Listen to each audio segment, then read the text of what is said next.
beautiful people, it's Courtney. Today I'm throwing it back to one of my OG videos here on this channel. About a year and a half ago, 2 years, I guess it's not that old, I started this trend that it was like my highlight on YouTube. I tested out Buzzfeed food recipes and that trend just kind of took off. It was like the one trend I was like, yes, I started something that like caught on, was super trendy, and then as everything else, it kind of just died out. But I used to have so much fun filming these videos because I love cooking, I love trying new recipes, and I love any excuse to eat a little unhealthy. So I absolutely adored making these videos. So I thought I would bring it back, I would try it out, see if you guys still liked them, see if you guys still wanted to watch them, because back in the day, you guys went crazy for these types of videos. So I was just like, let's do something different, let's throw it back, see how everyone feels about it, and just try it out. So today I'm testing out some fun BuzzFeed summer treats, summer recipes, summer snacks, all themed around summer.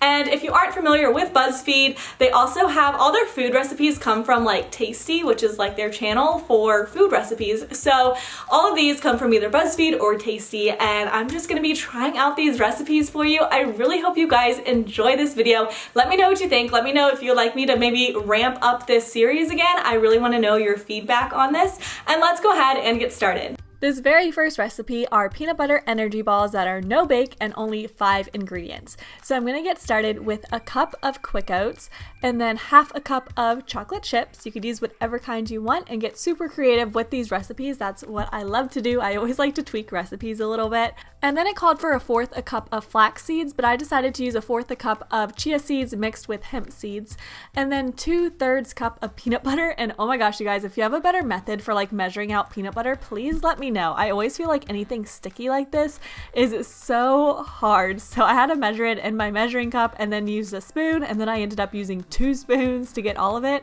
I don't know if there's an easier way. So this is just what I did. And then the last thing you need is some honey, which is going to help bind it all together. So all you need is 2 tablespoons of honey as well. So this was another kind of tricky ingredient to mix in. But again, all these recipes I'm going to be linking down below in the description box for you if you want the exact recipes to try out yourself, because I do enjoy tweaking them a little bit like I mentioned, but for this video I did try to follow them almost exact. I did switch out like the flax seeds with the chia seeds and hemp seeds just because I had them and I usually prefer those instead. But anyways, I'm just gonna mix this all together until it's well combined. It was a little tricky to mix. I would honestly recommend just washing your hands and then using your hands.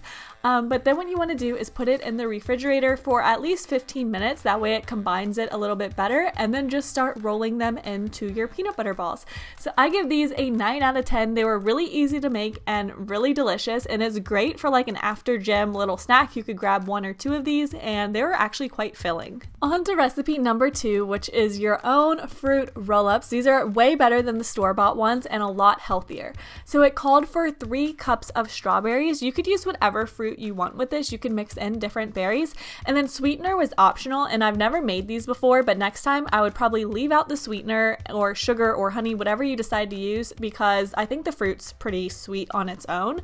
And then you just want to mix it. I had to give mine a little shake at first to get it going, and then it just blended really easily. You don't need to mix any liquids in it since the strawberries already have like water in them. So once that is all combined, then you want to take a baking sheet. Now here's where my trouble come in. Do not use wax paper. I saw so many different people say you could use wax paper, parchment paper, plastic wrap. The recipe called for plastic wrap, and a lot of people said this wasn't exactly safe because it could get into your fruit roll-up.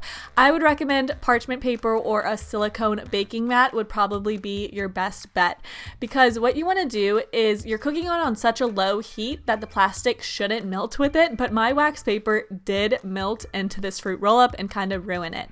So what you want to do is spread it out really thin. You could tap it really hard on the table to get it perfectly even. That's really what you want, so that way it bakes evenly.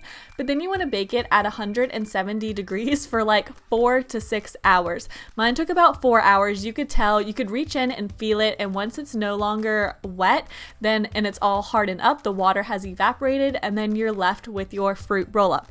Now it looks like this. Now it looked really good, except my wax paper stuck to it. So that's why I gave it a 3 out of 10. But if I would have used parchment paper, or I think a baking silicone mat would have been the best option. I think this would have been awesome because I was able to taste a tiny bit that I could salvage, and it was really good. So these are definitely a lot healthier than the store-bought ones. I just need to practice with this a little more. I honestly think plastic wrap probably would have done the same thing. Now, I was really excited for this last recipe because it was for cookie dough ice cream sandwiches. So the recipe was really weird. You'll see if you've ever made cookie dough in the past. This is an eggless cookie dough, so it was like 2 tablespoons of butter, only 2.5 tablespoons of brown sugar, 3 tablespoons of white sugar, and then you're supposed to mix it all together. Now this is an eggless recipe, which means you could eat the cookie dough. I mean, I do still eat cookie dough with eggs, even though you really shouldn't. But as you could tell, if you made cookies before, this is really small amounts of ingredients. So it called for 3 tablespoons of water, 1/8 of a teaspoon of vanilla, and then you mix it all together again, and then go ahead and add in your flour, which was only a cup, and then half a cup of chocolate chips.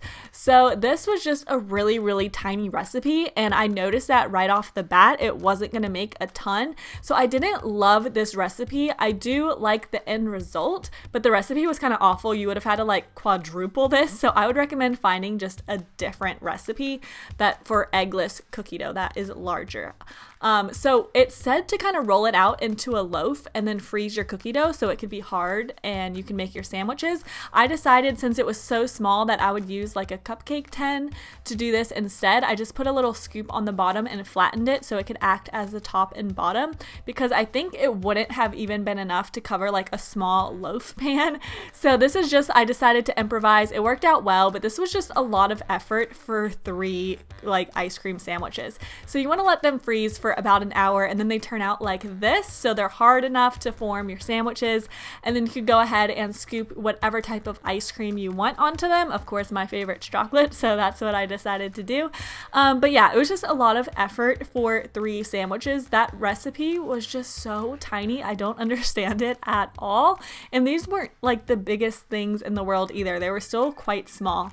So I would definitely recommend finding a different eggless cookie dough recipe, but it was really delicious. They were really sweet though, so you do definitely want like a small amount per serving size, but it's nice because you could store these in the freezer and the cookie dough doesn't get too hard. So I give them a 7 out of 10 just because the recipe could use some help.